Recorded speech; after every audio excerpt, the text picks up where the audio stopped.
ಇದು ನಿಜಾನಾ? ಸ್ವಂತ ಗಾಡೀಲಿ ಹೋಗ್ತಾರೆ, ಹಾಗೆ ಹೇಳ್ತಾರೆ ಗಂಡ ಅಥವಾ ಮಕ್ಕಳಿಗೆ, ಮೆಲ್ಲೆ ಹೋಗಪ್ಪ ಮೆಲ್ಲೆ ಹೋಗಪ್ಪ, ಮುಂದ್ಗಡೆ ಗಾಡಿ ಬರ್ತಾ ಇದೆ, ಎಚ್ಚರ ಮಾಡ್ಕೋ ಅಂತ ಒಂದು ಟೆನ್ಷನ್ಗೆ ಹೋಗ್ತಾರೆ.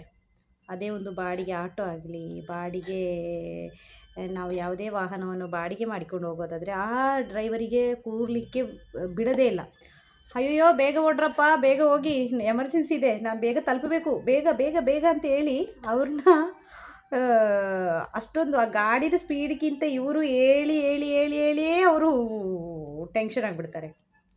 ಸೊ ಗಾಡೀಲಿ ಚಲಾಯಿಸುವವರು ಯಾರೇ ಆಗಲಿ ವಾಹನವನ್ನು ಎಚ್ಚರದಿಂದ ಚಲಾಯಿಸಿ.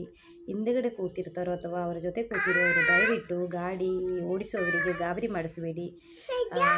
ಏಕೆಂದರೆ ಅನಾಹುತ ತಾನಾಗಿ ಬರೋದಲ್ಲ, ನಾವು ಕೆಲವೊಮ್ಮೆ ನಾವೇ ಮಾಡಿಸ್ಕೊಳ್ಳೋದು. Okay, thank you, bye.